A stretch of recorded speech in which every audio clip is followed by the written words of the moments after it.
The use of gill nets for commercial fishing in Belizean waters has become a polemic issue which seems to be dividing the local fisheries and environmental communities. The controversy surrounding this commonly used method is that it has a high degree of size selectivity.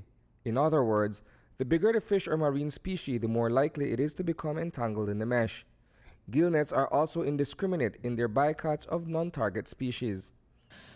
We can work with the population of fishers who are licensed to use a gill net in this country and empower those people, provide opportunities, provide avenues of support to transition away from that gear. If we're going to market Belize as a sustainably managed fishery, we cannot be using a destructive gear. That is the bottom line. We want to see fishermen keep fishing. This is not about stopping fishing. It's about making sure that we will always be able to fish, that there will always be fish to catch. And that has been a proud livelihood, a proud tradition. And I think, you meet literally salt of the earth fishermen and they want to keep fishing. And the bottom line is if we use destructive gear, we will destroy fishing as we know it. Hector Martinez represents the Shark Fishers Association based in Riversdale, South Stan Creek. Speaking on behalf of the group, Martinez says that the association is against the criminalization of gill net use, especially since the membership is fully compliant with fisheries regulations.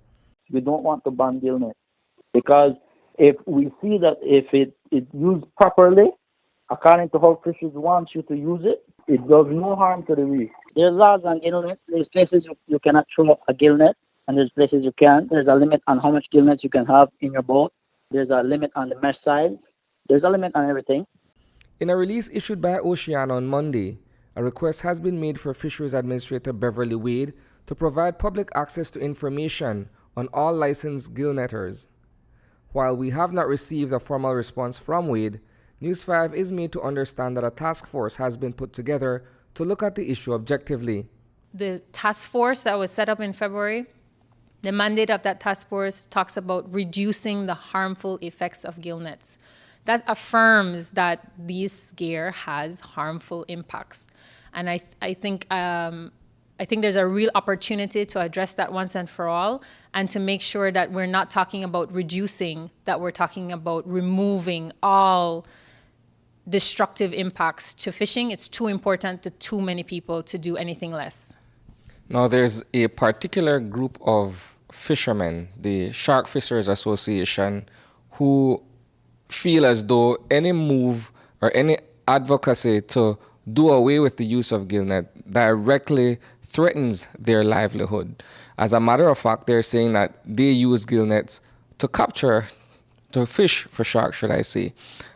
What is your position to what they have put out in terms of a press release, in terms of perhaps going against the position that you guys have taken? My position, Isani, is if you want to be a sustainable fishery, you cannot be using destructive gear. So no matter what type of fisherman you are, why would you be using a destructive gear to do that fishing? It is self-defeating. You are running afoul of ensuring that you will always be able to fish. It is clear that there are many, many, many ways of catching fish. I will have a healthy debate with anybody that says gill nets are the only way to fish. And we know that there are a great deal of fishermen, and we say thank you to them, and we are working with them already in terms of supporting that they see the effects and they want to be supported away from this gear, and they want an opportunity to continue to take care of their families with dignity. They deserve it as Belizeans. They deserve to continue accessing Belizean resources. And that's the same simple truth of it. According to Martinez, his livelihood and that of other fishermen operating within the Stan Creek district will be threatened by prohibition of all gill nets. A lot of my way of making money is using gill net. I personally use gill net quite a bit, but probably not as much as some of the other fishermen. There's a lot of guys up in Dangriga where they use a lot of gill nets, and they don't use it for kill shark, they use it just for kill fish. Oceana cites that a lack of monitoring and enforcement has led to gill nets repeatedly being used in places where they are prohibited by law. Reporting for News 5, I am Isani Cayetano.